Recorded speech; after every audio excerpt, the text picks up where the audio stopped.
लइकन के पानी छूट जाला, ठुमका जब मारीला बाबू बहुते चौकी टूट जाला। अच्छा ये बात बा। कमर हिला के जानी तो लइकन के पानी छूट जाला, ठुमका जब मारीला बाबू बहुते चौकी टूट जाला। समझो ना अपना के बाहु बोली लहंगा पर गोली चली, देखा तनी कोनो काठी कली। लहंगा पर गोली चली, देखा तनी कोनो काठी कली। जेबा की ना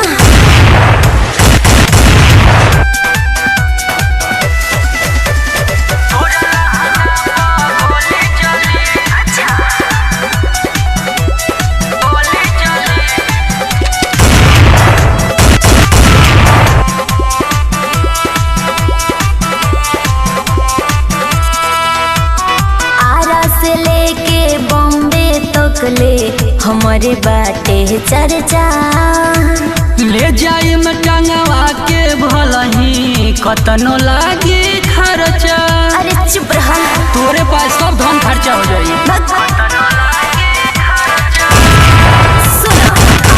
से लेके बॉम्बे तक ले हमारे बाटे चर्चा।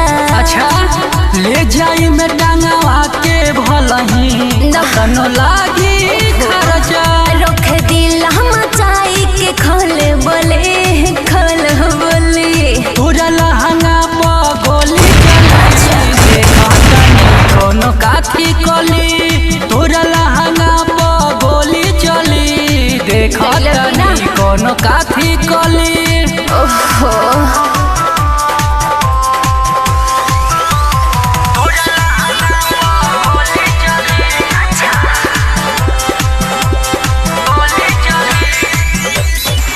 केतना ओइले केतना गोइले रख देनी फरिया के।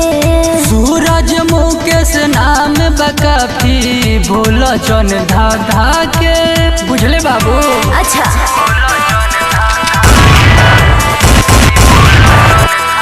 तो सुनो, केतना ओइले केतना गोइले रख देनी फरिया के।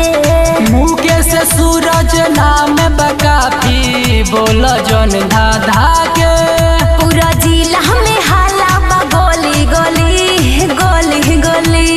तोरा लहंगा पर गोली चली, देखा तनी कोनो काठी कली।